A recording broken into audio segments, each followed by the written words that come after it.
আপনি কি জানেন ভারতে 90% নতুন মিউচুয়াল ফান্ডের ইনভেস্টররা টাকা হারায় লাভ না করার জন্য না, বরং ভুল করার জন্য। হ্যাঁ, ভুল। একটা ছোট্ট ভুল যেটা 10 বছরে আপনার 10 লাখ টাকাকে 3 লাখ বানিয়ে দিতে পারে। ভাবুন তো, 5 বছর ধরে এসআইপি করছেন, আপনি ভেবেছিলেন আপনি ইনভেস্টর, কিন্তু আসলে আপনি একটা ফাঁদে আটকে গেছেন। প্রশ্ন হলো, আপনি কি সত্যিই ধনী হওয়ার পথে আছেন, নাকি শুধু ধনী হওয়ার অভিনয় করছেন? আজ আমি আপনাকে সেই মারাত্মক 5টা ভুল বলবো, যেগুলো করলে আপনি কখনোই ফিনান্সিয়ালি ফ্রি হতে পারবেন না। এবং শেষের ভুলটা, এটা যদি আপনি করেন তাহলে আপনার সব কষ্ট একদিনে শেষ। চলুন শুরু করি। প্রথম ভুল, দ্রুত ধনী হওয়ার লোভ। আপনি মিউচুয়াল ফান্ড শুরু করেছেন কেন? ধনী হওয়ার জন্য। কিন্তু কত দ্রুত? 1 বছরে? 2 বছরে? এটাই প্রথম ভুল।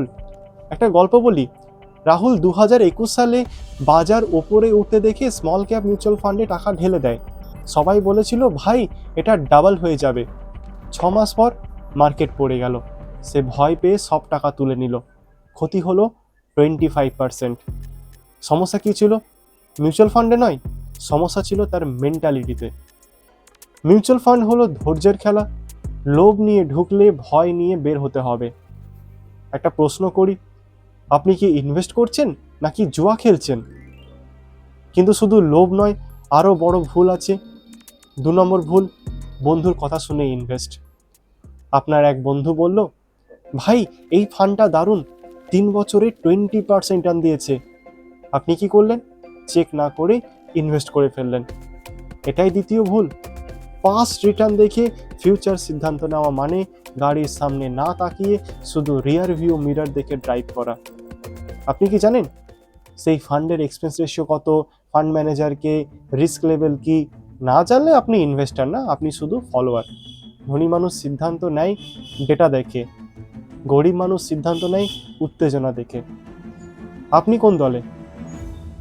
কিন্তু আসল বিপদ এখনো আসেনি। 3 নম্বর ভুল, মার্কেট পড়লে এসআইপি বন্ধ। মার্কেট পড়ে গেল, নিউজে লাল রং, সবাই বলছে ক্র্যাশ ক্র্যাশ।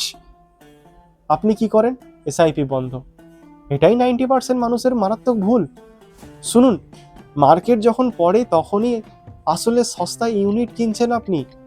ধরুন আপনি বাজারে গেছেন, 100 টাকার জিনিস 60 টাকায় মিলছে, আপনি কি কিনবেন না? তাহলে মার্কেট পড়লে এত ভয় কেন? আপনি কি ডিসকাউন্টে কিনতে ভয় পান? সত্যি কথা হলো, মার্কেট ক্র্যাশ গরিবদের ভয় দেখায় আর ধনীদের সুযোগ করে দেয়। কিন্তু শুধু ভয় নয়, আরেকটা লুকানো বিষ আছে। 4 নম্বর ভুল, expense ratio and hidden cost না দেখা। ধরুন আপনি ফান্ডের বছরে 12% রিটার্ন দিল, দারুণ তাই না? কিন্তু এক্সপেন্স রেশিও যদি হয় 2%, তাহলে আপনি পেলেন মাত্র 10%। 10 বছরে এই 2% আপনার লাখ লাখ টাকার খেয়ে ফেলতে পারে। আপনি কি জানেন 1% অতিরিক্ত খরচ 20 বছরে আপনার ওয়েলথের 20 থেকে 25% কমিয়ে দিতে পারে। আপনি কষ্ট করে টাকা উপার্জন করছেন আর অজান্তেই সেই ফান্ড কোম্পানিকে দিয়ে যাচ্ছেন। ডাইরেক্ট প্ল্যান আর রেগুলার প্ল্যানের পার্থক্য জানেন? যদি না জানেন তাহলে আপনি এখনো খেলাটা বুঝতে পারেননি। কিন্তু শেষ ভুলটা সব কিছুর চেয়ে ভয়ঙ্কর। 5 নম্বর ভুল, গোল ছাড়া ইনভেস্ট। আপনি কেন ইনভেস্ট করছেন? ধনী হব, এটা গোল না, এটা স্বপ্ন। গোল মানে হচ্ছে 5 বছরে 10 লাখ, 10 বছরে বাড়ি, 15 বছরে ফিনান্সিয়াল ফ্রিডম। গোল ছাড়া ইনভেস্টমেন্ট মানে দীক্ষিণ জাহাজ। যখন মার্কেট পড়ে আপনি প্যানিক করবেন, কারণ আপনি জানেন না আপনি কোথায় যাচ্ছেন। ধনী মানুষ আগে গোল ঠিক করে, তারপর ফান্ড বেছে নেয়। গরিব মানুষ আগে ফান্ড বেছে নেয়, তারপর ভাবে কি হবে। আপনি কোন পথে হাঁটছেন এখন? তাহলে সঠিক পথ কি? 3টে জিনিস মনে রাখুন: long term mindset, low expense quality fund, clear financial goal mutual fund. আপনাকে ধনী বানাবে না, আপনার ডিসিপ্লিন আপনাকে ধনী বানাবে। মার্কেট আপনার শত্রু না, আপনার আবেগ আপনার শত্রু। আজ সিদ্ধান্ত নিন, আপনি 90% মানুষের দলে থাকবেন নাকি 10% স্মার্ট ইনভেস্টরের দলে থাকবেন। কারণ 10 বছর পরে আপনি আফসোস করবেন না আজকে শুরু করার জন্য, আপনি আফসোস করবেন দেরি করার জন্য। যদি আপনি সত্যিই ধনী হতে চান, তাহলে ইনভেস্ট করা শুরু করুন, কিন্তু ভুলগুলো বন্ধ করে। এটা শুধু ভিডিও না, এটা আপনার ভবিষ্যতে সতর্কতা বার্তা।